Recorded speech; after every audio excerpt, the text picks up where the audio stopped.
नमस्कार दोस्तों, स्वागत है आपके अपने चैनल पर जहां हम लाते हैं दुनिया की सबसे रोचक और खतरनाक घटनाओं की कहानियां। आज हम बात करेंगे समुद्री दुनिया की 5 सबसे भयानक जहाज दुर्घटनाओं के बारे में, जिन्होंने न सिर्फ बड़े आर्थिक नुकसान पहुंचाए बल्कि इन घटनाओं ने समुद्री सुरक्षा और मानकों पर भी सवाल खड़े कर दिए। तो चलिए बिना कोई देर किए शुरू करते हैं आज की यह रोमांचक कहानी। तो नमस्कार दोस्तों, स्वागत है आपके अपने YouTube चैनल पर। तो वीडियो शुरू करने से पहले चैनल को सब्सक्राइब जरूर कर लीजिए। तो बढ़ते हैं हमारी वीडियो की ओर। नंबर 1, कंटेनर जहाज ने हरल एन पोर्ट पर जेट्टी को टक्कर मार दी। एक विशाल कंटेनर जहाज के दुर्घटनाग्रस्त हो जाने से नौसेना के शिवा स्थित एन बंदरगाह को आंशिक क्षति हुई। जहाज CGM समूह का है, जो एक फ्रांसीसी कंटेनर परिवहन और शिपिंग कंपनी है, जो 160 देशों में 420 बंदरगाहों के बीच 257 शिपिंग मार्गों का उपयोग करता है। इसके बावजूद कप्तान इसे देखने में विफल रहे। जेट्टी कंक्रीट से टकराने से सिर्फ 2 सेकंड पहले आगे थी, उसने लंगर गिरा दिया। नताचा पुलिस स्टेशन के वरिष्ठ निरीक्षक केयोन कूच के अनुसार जहाज दोपहर में बंदरगाह पर लंगर छोड़ रहा था जब वह मुड़ने की कोशिश करते हुए घाट से टकराया। हालांकि वीडियो फुटेज में स्पष्ट रूप से बताया गया है, इससे पता चलता है कि ऐसा नहीं था।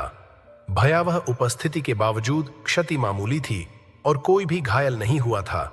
यह बंदरगाह दैनिक ट्रैफिक को संभालता है और इस घटना को फिल्माने वाले कर्मचारी आश्चर्यचकित लग रहे थे, यह सुझाव देते हुए कि वे पहले भी इसी तरह की स्थितियों से निपट चुके हैं। नंबर 2, लग्जरी क्रूज लाइनर चीन में पुल से क्यों टकराता है। एक बिल्कुल नए लग्जरी क्रूज जहाज के कप्तान होने की कल्पना करें और अपनी पहली यात्रा पर इसे दुर्घटनाग्रस्त कर दें। यह पर्ल नंबर 7 A8M लॉन्ग एस्टोरी हाई नवनिर्मित के कप्तान के साथ हुआ। हालांकि हॉलिडे क्रूज जहाज को उस समय खींचा जा रहा था जब वे वेनो पूर्वी चीन के जांग प्रांत में एक पुल के नीचे जाने की कोशिश कर रहे थे, लेकिन उन्हें बहुत देर से एहसास हुआ कि जहाज पुल से लंबा था। इस घटना से जहाज की 2 चिमनियां पूरी तरह से नष्ट हो गईं और पुल को उल्लेखनीय क्षति हुई। सौभाग्य से कोई हताहत नहीं हुआ। कुछ प्रत्यक्षदर्शियों ने बताया कि टक्कर के समय पुल की मुख्य संरचना काफी हिल गई। ऐसा माना जाता है कि दुर्घटना इसलिए हुई क्योंकि जहाज सामान्य से अधिक पानी में था, क्योंकि यह यात्रियों से खाली था। पुल का स्वामित्व रखने वाली कंपनी के मुख्य अभियंता या कार्गो यांगता ने कहा कि शहर का समुद्री सुरक्षा विभाग टक्कर का कारण निर्धारित करने के लिए एक जांच शुरू कर रहा है। जैसा कि आप देख सकते हैं कि समुद्र एक बहुत ही डरावना स्थान है। नंबर 3, थोक वाहक और टैंकर टकराव की रक्षा के लिए समुद्री प्रदूषण के लिए एक चेतावनी भी सक्रिय की गई थी। भारतीय महानिदेशालय ने कहा, एक थोक वाहक और एक टैंकर के बीच टक्कर के बाद शिपिंग विभाग ने मई 2015 में एक परिपत्र जारी किया था। विदेशी ध्वज फहराने वाले थोक वाहक में आंशिक रूप से लौह अयस्क भरा हुआ था। तेल टैंकर को बंदरगाह पर लंगर डाला गया था। वाहक सुबह 8:13 पर पहुंचा और उसे निर्देश दिया गया कि वह सुबह 9 बजे एनकरेज में अपनी बारी का इंतजार करे। बंदरगाह नियंत्रण ने जहाज को लंगर उठाने और 4 से 6 समुद्री मील की गति से पायलट स्टेशन की ओर जाने के लिए कहा। बूंदाबांदी और हल्की बारिश के कारण दृश्यता कम थी। तेल टैंकर ने जहाज को उठाया, राडार पर प्रतिध्वनि हुई, लेकिन कुछ भी दिखाई नहीं दिया। 959 पर उनकी किसी भी कॉल का उत्तर नहीं दिया गया। मुख्य अधिकारी ने अंततः विशाल नाव को सीधे उनकी ओर जाते हुए देखा और इसकी सूचना दी कि उन्होंने अपना रास्ता बदल लिया है, लेकिन तब तक बहुत देर हो चुकी थी। दोनों जहाजों को व्यापक क्षति हुई थी। कुछ हल्की बारिश में टक्कर की जांच से घटना में योगदान देने वाले कई महत्वपूर्ण कारकों का पता चला। यह नोट किया गया कि बल्क कैरियर ब्रिज टीम अनुभवहीन थी और कम दृश्यता की स्थिति के तहत मानक नेविगेशनल प्रोटोकॉल का पालन नहीं करती थी। टीम उचित लुकआउट बनाए रखने में विफल रही और पर्याप्त रूप से निगरानी नहीं की। रडार, जो टैंकर की स्थिति के बारे में महत्वपूर्ण जानकारी प्रदान कर सकता था, आगे संचार मुद्दों को एक बड़ी खामी के रूप में उजागर किया गया था। बंदरगाह नियंत्रण निर्देशों को थोक वाहक चालक दल द्वारा स्पष्ट रूप से नहीं समझा गया था। संभवतः भाषा बाधाओं और रेडियो उपकरणों की खराब गुणवत्ता के कारण इस गलतफहमी का उपयोग किया गया था। आवश्यक सावधानियों के बिना थोक वाहक को भीड़भाड़ वाले क्षेत्र में ले जाना पड़ा। तेल टैंकर चालक दल को भी चुनौतियों का सामना करना पड़ा।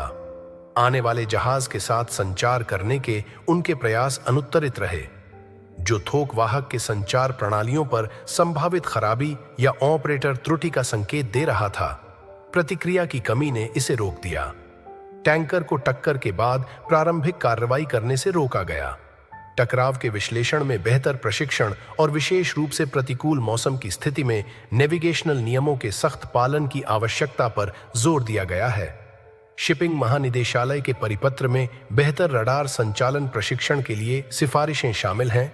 Number 4, star princess fire 2006। एक मनमौजी सिगरेट ने इतिहास में कई आपदाओं का कारण बना है और स्टार प्रिंसेस क्रूज मार्च 2006 में कैरेबियन यात्रा के दौरान सूची में शामिल होने वाला एक और जहाज था। 75 वर्ष की आयु के रिचर्ड लीज की दुखद मृत्यु हो गई जब उनके क्रूज जहाज द स्टार प्रिंसेस में आग लग गई। चांदनी रात में कैरेबियन के माध्यम से नौकायन करते हुए 2690 यात्रियों और 1123 चालक दल के सदस्यों के लिए एक सपने की यात्रा की तरह लग रहा था। लेकिन लगभग सुबह के 3 बजे जहाज पर आपदा आ गई, क्योंकि क्रूज जहाज से आग की लपटें निकलने लगीं, जिसकी कथित निर्माण लागत $430 मिलियन थी। यह लग्जरी जहाज बिल्कुल विपरीत था, क्योंकि यह अगले दिन मोंटेओ बे पोर्ट के लिए रवाना हुआ। 85 बाहरी केबिन सबसे अधिक प्रभावित हुए। चमचमाती सफेद राजकुमारी के विपरीत स्पष्ट रूप से सिगरेट से शुरू हुई आग तेजी से फैल गई और दहशत फैल गई, क्योंकि यात्रियों को सुरक्षा के लिए निर्देशित किया गया था। आग की लपटें इतनी तीव्र थीं कि धातुएं मुड़ गईं और केबिन नष्ट हो गए।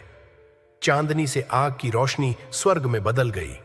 जल्द ही अन्य 11 लोग घायल हो गए, लेकिन हमारी संवेदनाएं रिचर्ड लीज और उनके परिवार के प्रति हैं।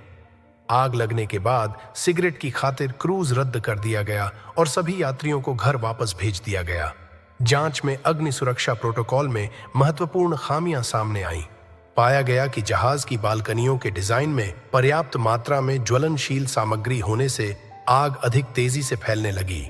जांच में आगे संकेत मिला कि हालांकि जहाज में व्यापक अग्नि सुरक्षा प्रणाली थी, लेकिन आग की तीव्र प्रगति ने इसे प्रभावी ढंग से नियंत्रित करने की चालक दल की क्षमता को प्रभावित किया। इसके अलावा कई यात्रियों ने निकासी प्रक्रिया के दौरान भ्रम की स्थिति की सूचना दी। आग की लपटों के शोर और घबराहट के कारण फायर अलार्म और घोषणाएं सुनना मुश्किल हो गया था। चालक दल ने स्थिति को प्रबंधित करने के लिए लगन से काम किया, लेकिन अराजक परिस्थितियों ने ऐसी आपात स्थितियों के लिए बेहतर प्रशिक्षण और तैयारियों की आवश्यकता पर प्रकाश डाला। इस घटना के कारण अग्नि सुरक्षा से संबंधित समुद्री नियमों में भी बदलाव आया। क्रू जहाजों को अपनी बालकनियों को गैर ज्वलनशील सामग्रियों के साथ फिर से फिट करने और अपनी आग का पता लगाने और दमन प्रणालियों में सुधार करने की आवश्यकता थी। स्टार प्रिंसेस की त्रासदी ने समुद्र में संभावित खतरों की एक कड़ी याद दिला दी और फायर प्रिंसेस क्रूज के मद्देनजर कठोर सुरक्षा मानकों के महत्व को यात्रियों और उनके परिवारों द्वारा लापरवाही का हवाला देते हुए मुकदमों का सामना करना पड़ा और आघात और नुकसान के लिए मुआवजे की मांग की गई। कंपनी ने उठाई गई चिंताओं को दूर करने और अपने सुरक्षा उपायों को बढ़ाने के लिए कदम उठाए, लेकिन उस रात की स्मृति इसके इतिहास में एक गंभीर अध्याय बनी हुई है। Number 5, stellar banner. Stellar banner जैसे विशाल जहाज को धीरे धीरे पानी में डूबते देखना कुछ दुखद है, खासकर समुद्री शब्दों में 3 महीने के बचाव अभियान के बाद।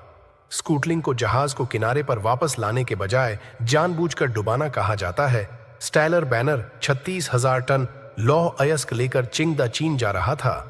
जब यह सुलुइस ब्राजील के तट से लगभग 100 किलोमीटर दूर चला गया, जहाज को काफी धनुष क्षति और बचाव का अनुभव हुआ।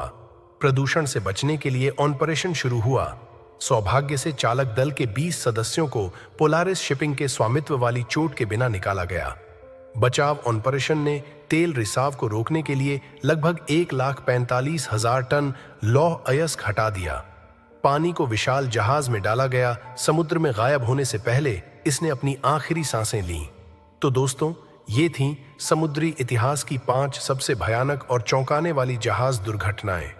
ये हादसे हमें यह सिखाते हैं कि चाहे कितनी भी बड़ी तकनीक हो, प्रकृति के आगे हम सब नतमस्तक हो जाते हैं। अगर आपको यह वीडियो पसंद आई हो तो इसे लाइक करें, अपने दोस्तों के साथ शेयर करें और हमारे चैनल को सब्सक्राइब करना न भूलें ताकि हम आपको ऐसी और भी दिलचस्प कहानियां सुनाते रहें। मिलते हैं अगली वीडियो में, तब तक के लिए नमस्कार।